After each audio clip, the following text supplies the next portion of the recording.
కాదు, మధ్యతరగతి కుటుంబంలో పుట్టిన ప్రతివాడు ఈ తప్పులే చేస్తున్నాడు. ఎందుకంటే బుర్ర నిండా ఆశలు, ఇంటి నిండా కష్టాలు, పెరిగిన ధరలు, తరగని బాధలు. పాలవాడికి, నీళ్లవాడికి, రెంటుకి, కరెంటుకి, రేషన్కి, మందులకి, కూరలకి, కూతుళ్ళకి, అల్లుళ్ళకి, కొడుకులకి, చదువులకి, పండగలకి, పబ్బాలకి, శుభాలకి, అశుభాలకి, అన్నిటికీ ఖర్చు ఖర్చు ఖర్చు. తెల్లవారితే సమస్య, నోరు విప్పితే డబ్బు, అడుగు వేస్తే అప్పు. అన్నిటికీ సాకు 1వ తారీఖు. అది సర్వరోగ నివారిణి. 1వ తారీఖు అని 30 రోజులు ఎదురు చూస్తాను సార్. చివరికి అది ఇలా వచ్చి అలా వెళ్ళిపోతుంది. వరద బాధితులను ఆదుకోవడానికి హెలికాప్టర్ వచ్చి వెళ్ళిపోయినట్టు. 1వ తరగతి వాడికి 2వ తరగతి, 2వ తరగతి వాడికి 3వ తరగతి, ఇలా అన్ని తరగతుల వాళ్ళకి ఎదుగుదల ఉంటుంది.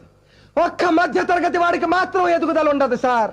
ఒక్కడు రెక్కలు ముక్కలు చేసుకుని సంపాదిస్తుంటే 10 మంది అడ్డగాడిలా కూర్చుని తినే దౌర్భాగ్య సాంప్రదాయం మారినంత వరకు మా మధ్య తరగతి కుటుంబాల కథ ఇంతే సార్.